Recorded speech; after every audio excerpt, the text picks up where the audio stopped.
I'm Amy Lauren, A&R for High Definition Tracks, and today I'll be chatting with No One Knows, who's just released Are You Ready With Us on High Definition as part of our Spring Sampler. The Spring Sampler also includes tracks from Zora, Laws, Ben Rolfe, and myself. No One Knows, welcome to the HD family. How are you? Hi guys, you're right. Yeah, Thanks I'm good. for coming on. Yeah, no problem. So, no one knows a lot about No One Knows. Yeah. Are you based in the UK? Yeah, based in the UK. Yeah. Do you want to elaborate any further? I've always been here. This is going to be a fun one. Can we ask if No One Knows has any pets in the house? Yes, 2 dogs. What sort of dogs? I have got a long-nosed collie, like a rough collie. Looks a bit like Lassie, if anyone knows Lassie. Maybe. Yeah, I think everyone knows Lassie. I actually said this to someone the other day, and they didn't know Lassie. Yeah. And then I've got what I think is a Patterdale Terrier cross. We get ours. We always get rescues. So we think it's Patterdale Terrier, but yeah, they're like chalk and cheese. Oh, that's so lovely. Big up for the adoption as well. Like, that's lovely. So, how long have you been DJing and producing for? So without showing my age too much, I've definitely been DJing at least 20 years. Started off very minor youth clubs and stuff, and started getting into production a few years later. When I got a bit more serious about DJing, it became quite apparent that you really had to produce as well to be sort of up there. I started looking at producing over the years, on and off, little bits and pieces here and there. Started getting more and more serious, and yeah, you know, life gets in the way in between. But now it's hit the point where I'm really just trying to push through. Feel a bit like it's my last chance before I get far too old. Oh no, don't say that, because I feel like in this industry and with the music, it's kind of, I do understand what you mean about feeling like there's an age limit on some things, but there isn't. With music, when we're all kind of come together on the dance floor, it doesn't really matter. So yeah, you know. Yeah, I completely agree, but I also think, you know, how long do you chase a dream for before other things just get in the way far too much? So there's only so long you can put. It takes so much time to spend in the studio. There's only so long you can make them commitments for before you have to say it's just as and when. Do you know what I mean? I will never stop loving music, and I will I'll never get rid of my decks. Do you know what I mean? Yeah. So long you can put like X amount of time aside for. Yeah, no, I understand. When it's not just a hobby, it's I understand that. Yeah. But lockdown's been good time for you to be churning out all these bangers. Well, yeah, you say that. I mean, I had about 7 weeks we was out because I'm still working. Obviously, I run my own business as well, a separate business completely away from music. So any insight into what you do, or is that a secret? It's trades, you know. Yeah, building work basically. Cool. So, but yeah, we had about 7 weeks out, and yeah, that 7 weeks was great. I still had to do some office work in between. That 7 weeks was great. I probably wasted a lot of the time. I probably didn't actually write any tracks. I probably spent my time like learning plugins as you do. Like producers just get caught up in rabbit holes. If I can do this, it will be fantastic, and I can be better than everyone else. And it's not the case.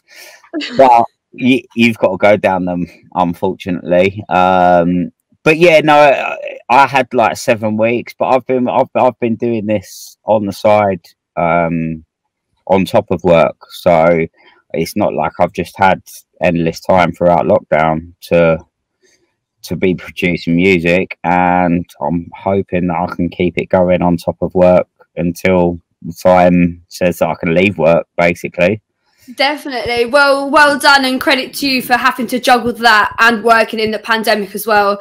Obviously it's been awful for a lot of people, but I was quite lucky being at home in my safe home and having lots of time to do whatever I wanted production wise or not. So big up yourself. So, are you ready? Tell us a little bit about the inspiration. When was that made in your 7-week time off? Truth, I can't remember. You know, when you're in the studio, I don't really work on one track at a time. I don't say, oh, I've got an idea and I'm going to sit there and work on an idea. I'm going to get the track finished. My studio sessions don't work like that. Especially lately, what I'm trying to do is trying to spend a couple of days to 10 days, maybe just coming up with some ideas and just throwing out bits and pieces, and then working back over them. And that gives you a bit of insight into, you know, once you've taken a step back from it, it gives you a bit of insight whether whether you're just getting caught up in the moment and going, this is great, or you know, it's actually a reasonable track, it's a reasonable idea, and it's worth working on.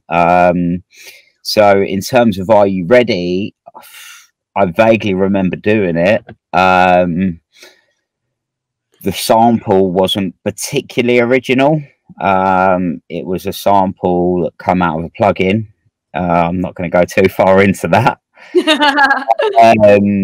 Yeah, it was there. It was ready. It was built alongside, I think, around the time I was speaking to Dots about it going on high definition. I had like 4, 5, 6 tracks going out at once. You've been really busy. Sorry? You've been so busy. Yeah. So yeah, I just had like a few tracks, and it just worked out that Are You Ready went with high definition, and yeah, great placement. Obviously, it's so difficult because what we're working on as producers, like to the public, you know, that's old for me. Which maybe I shouldn't say. I don't know. It's supposed to be all this hype. No, it's true. But sometimes people start projects such a long time ago, or they were waiting so long for it to be released. Like, you're right. Like I hear a lot of producers sometimes get sick of their tracks because before it's even released, they've played it and it's just they've moved on, like you said, with other projects. So it's really interesting to hear how somebody else works, and it's interesting because there is no right or wrong way of how we all do things. We all do things different. So I mean, originally I worked with another producer, a well-known producer, sort of helped get me started, and it's become so apparent over the years that it's all well and good someone showing you how to do something, but you have to work out your own workflow. You have to work out what works for you, what doesn't work for you, what you understand, what you don't understand. When it comes to like producing, there's thousands of ways. You know, they say there's more than one way to skin a cat. With producing, it's like it's so vast. There's so many techniques and there's so many different things, and you have to keep on like relearning everything.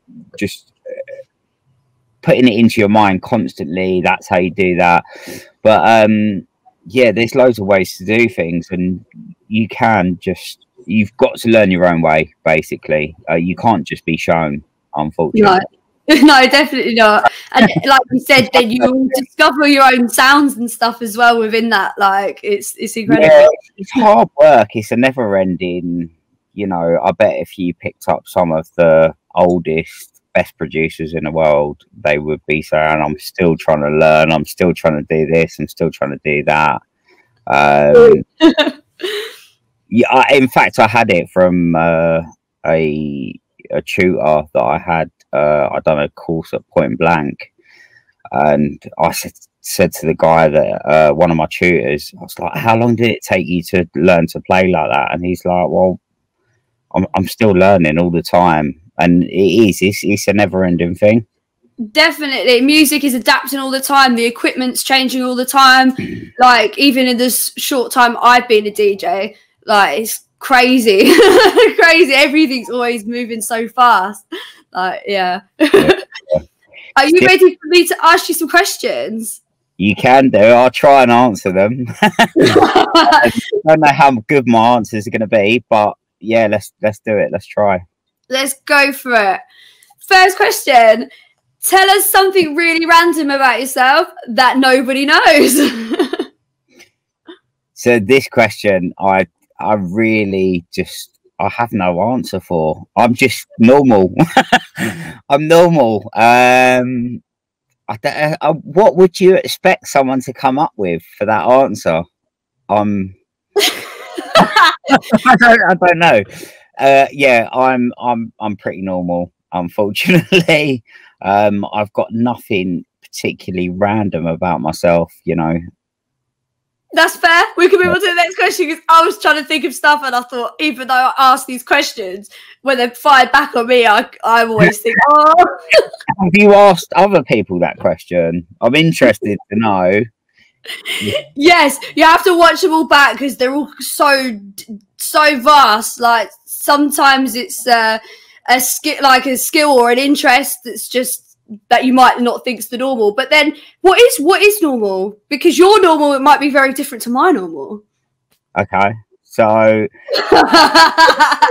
if you would like anything, I'm okay. I was dyslexic at school, and hence I was really slow at reading. But a discovery for me, I've been reading a lot lately, and I started reading because I read that it helps your concentration. And I've been doing a lot of mindfulness stuff lately, and I've found that I'm sure that's very not like it. No, that's really amazing. I was going to say, what sort of like, is it like meditation? Kind of. I've got some friends that are into meditation, and I don't know. I understand the concepts of it, and I'm trying to balance the concepts of it for myself. Yeah, that's really interesting. Yeah, I've been doing a lot of work on understanding how we process things, the mind, the body, psychology, lot of that sort of stuff. I'm really into that kind of thing. Well, that's really interesting then. That's a really interesting thing that not many people would have known. It isn't abnormal.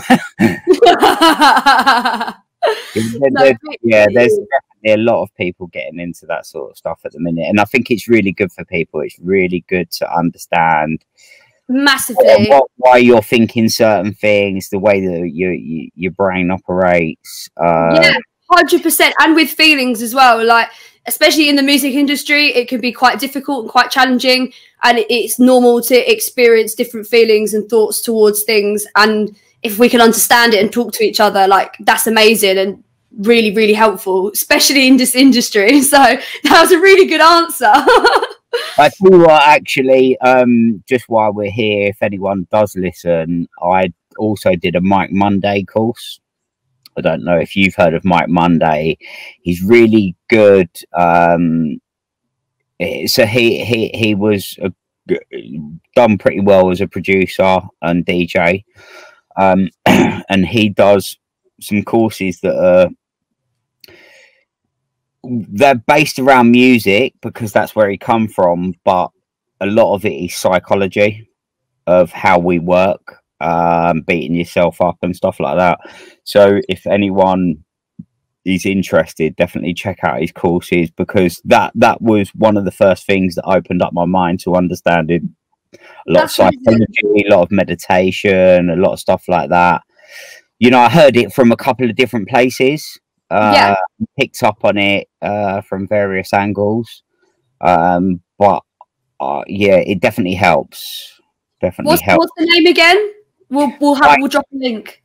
Mike Monday. So I think his website is Make Music Your Life. Amazing. We'll make sure we have a link for this, because that's really thank you for sharing that.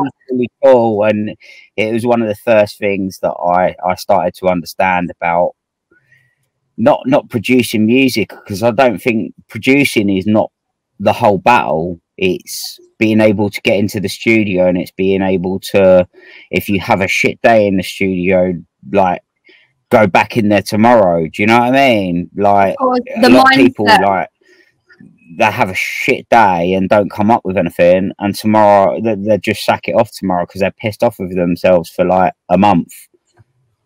It's just about the mindset, like just the mindset with kind of how you would go about other things as well, and positive, and allowing you to be able to be creative, I'd imagine, as well. So that's really cool. Yeah, there's a lot of things in there, and it's definitely one of my earlier inspirations and help. So yeah, if you're interested, definitely have a look at what he's got. Oh, the internet dropped. Are you still there? Yeah, the internet dropped a couple of times my end, but we're getting through, apparently. That's good. No, thank you for sharing that. That's brilliant, and we'll drop a link. I'll move on to the next question. What is your proudest non-music achievement?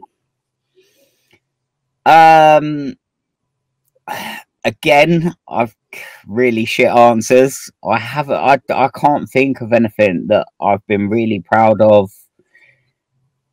over the course of my life, other than just general stuff.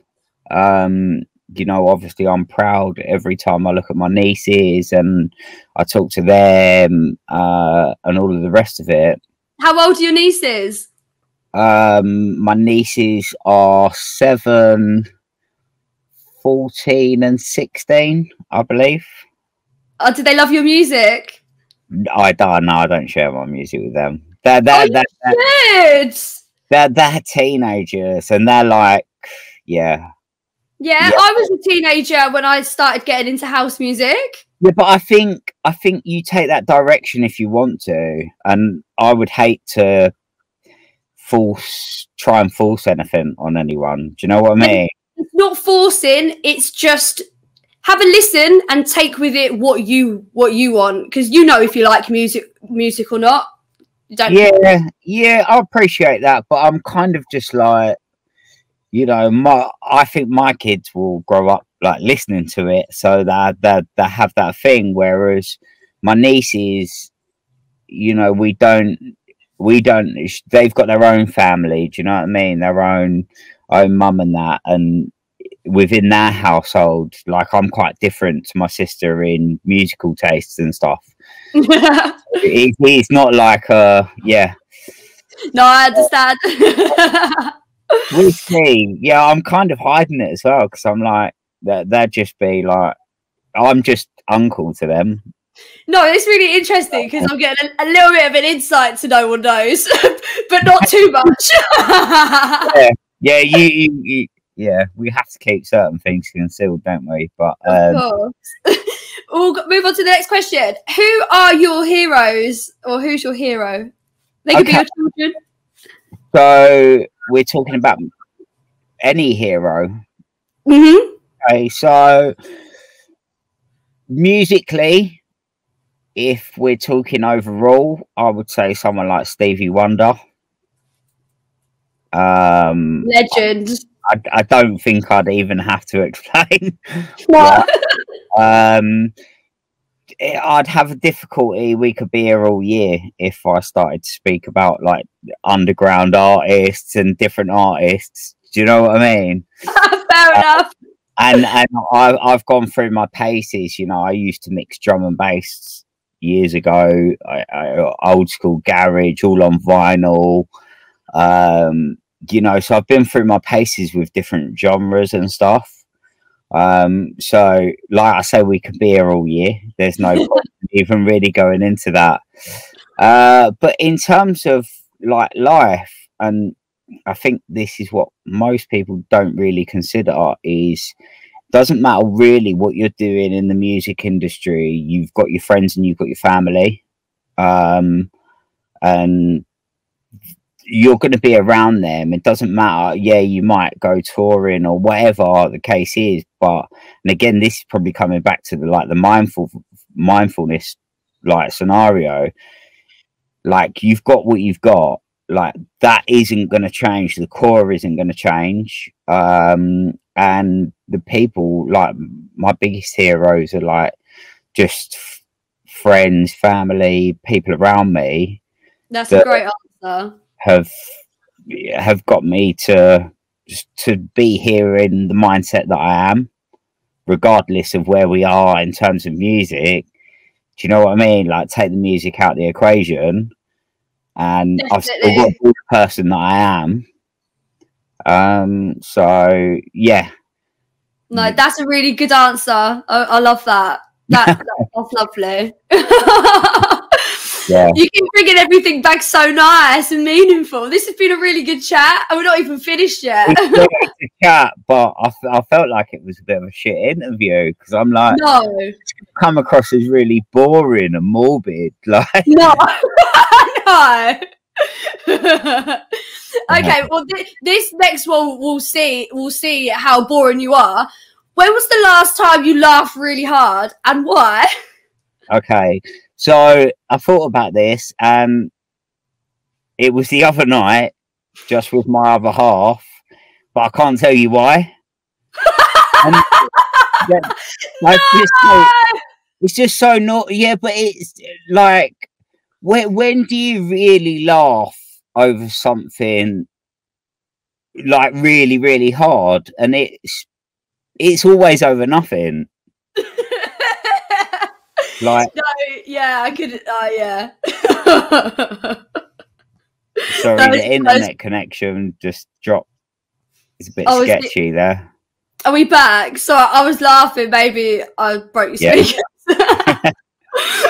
Yeah. So, and I laugh a lot with my sister, but it's small things when you're laughing, and when you really laugh, when you can't stop laughing, it's sharing something with someone, and it's small things.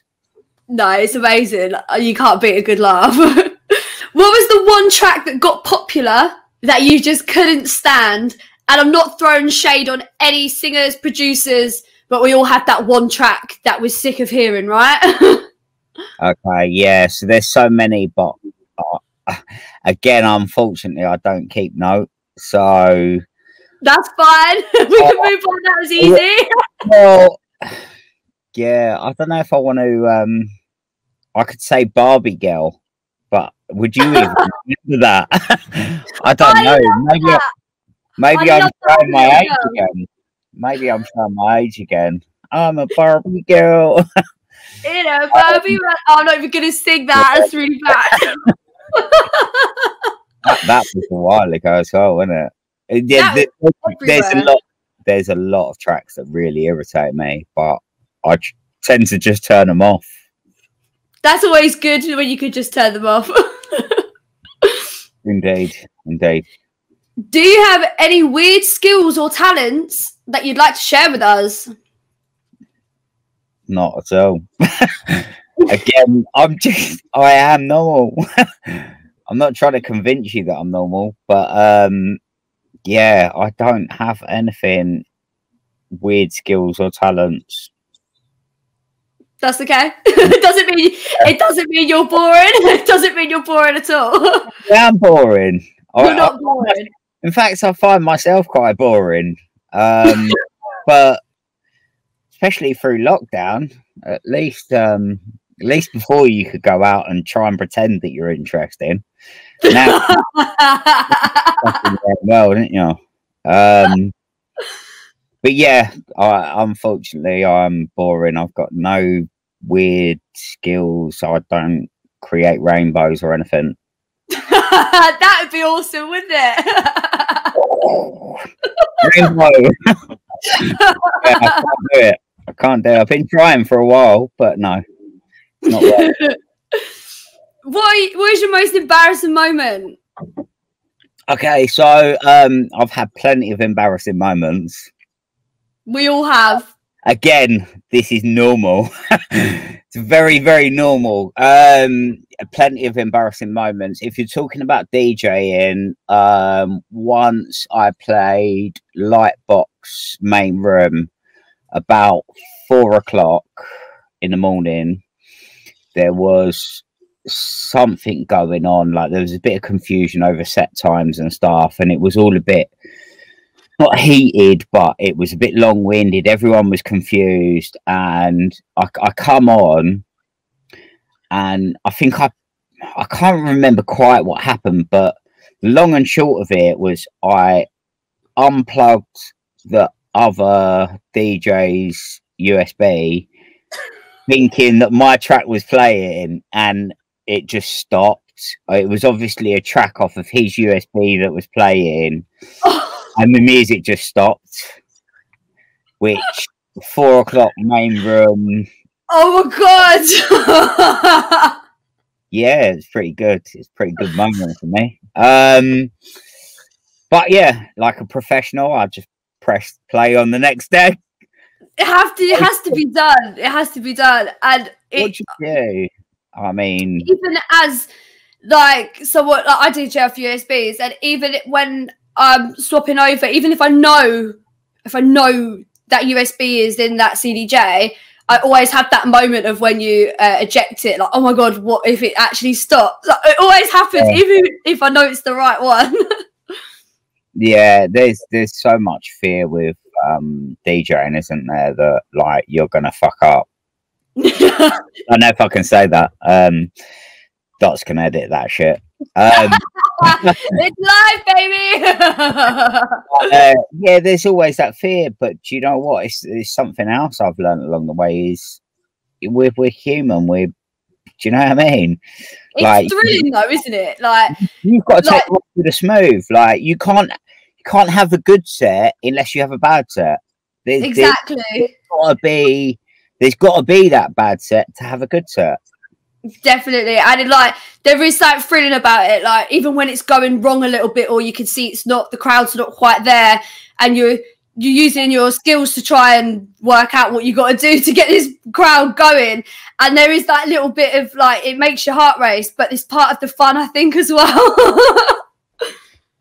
That's it. I'm really bad personally at like public speaking. I get really nervous. Like this interview is a bit nerve-wracking. I feel a little bit more at home now. Good. I get nervous to do them.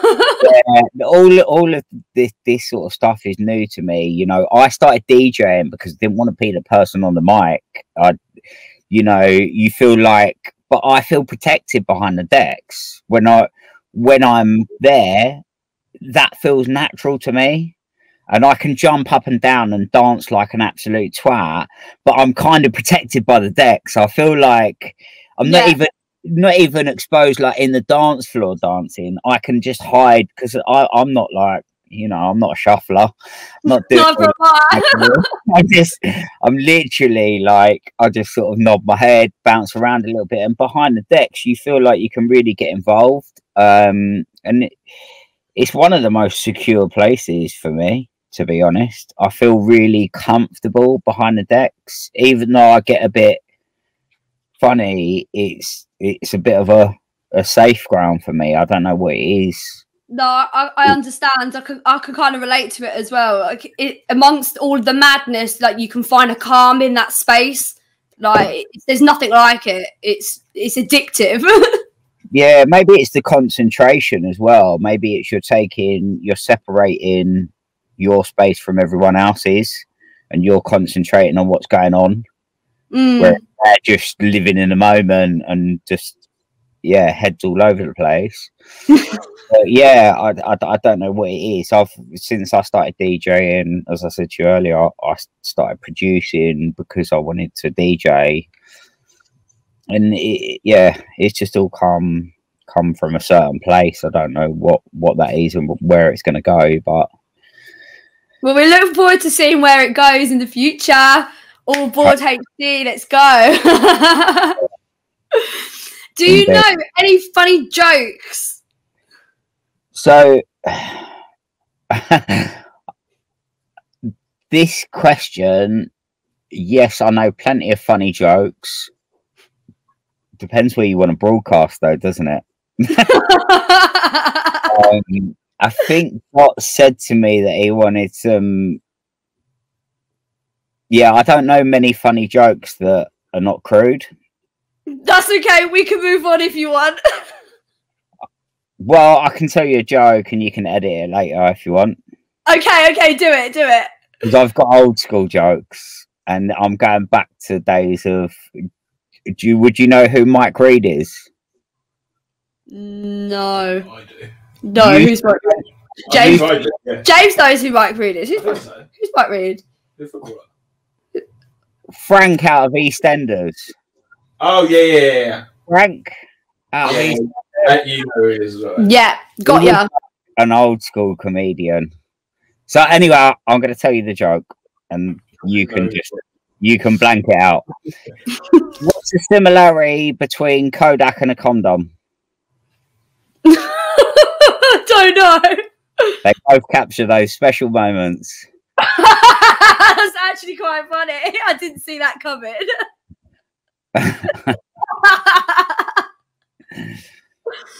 Oh, okay. Right, we'll move on. Struggle to move on from that, isn't it? It was quite fun. It caught me off guard. Yeah, you shouldn't have asked the question. I love answering them because you just don't know where they're going to go. What are your non-music hobbies? Haven't got any. Walking the dogs? Do you enjoy walking the dogs? I wouldn't consider walking the dogs to be a hobby, unfortunately. I do. So my other half considers watching the telly to be a hobby. And I've got to draw the boundary somewhere. Yeah, music has always been my hobby, or what I say is my hobby, because anything else doesn't really come close. I don't consider it to be a hobby. I just consider it to be life, you know, and what I do. I don't play sports. I know you're into football. I've never been like, I like boxing. Actually, I like watching the boxing, but who's your favourite player? Oh, not player. Sorry? My laptop's gonna die. I just got panicked. Okay. Sorry. Who's your favourite boxer? Oh, you can't favour people, can you? We've all got to back Anthony Joshua at the minute, haven't we? I think he's going to have a hard fight with Tyson Fury. When is that fight coming up? That's soon, isn't it? Is it soon? I don't know either. Yeah, the The date hasn't been confirmed yet. It's got to happen. It's going to be one of the biggest fights in British history. But yeah, I mean, who's my favourite boxer? There's so many. Again, you know, you can't. Some people are so set, aren't they? They're like, that was the best boxer of all time. That was the best producer of all time. Bollocks, everyone's had like their own input to the way things work. And definitely agree with you on that. Yeah. Is there anything else we should know about No One Knows? I think you've had enough. I think I have. It's been very mysterious. Do you think? Well, I did try my best without really boring everyone. But what? Yeah. Well, can you share your dogs' names with us? How about that? Yeah, Jess and Sam. Jess and Sam. Oh, big up Jess and Sam. Yeah, I was going to bring him along for the interview, but yeah, I thought not. Is he with you now? Nah, he's in the house and I'm at the back in the studio, unfortunately. The secret studio in the secret unknown location. I might share a screenshot so you can just hang it up at the end. Do it. Do it. I will put it on the Snapchat. 100%. I think we've covered everything. Thank you so much. And thank you so much for locking in with us. This Spring Sampler is out now and available to download and stream across all major platforms. We're going to play Are You Ready For You Now? So until next time, remember life's better in HD. Boom, let's go. Thank you, No One Knows.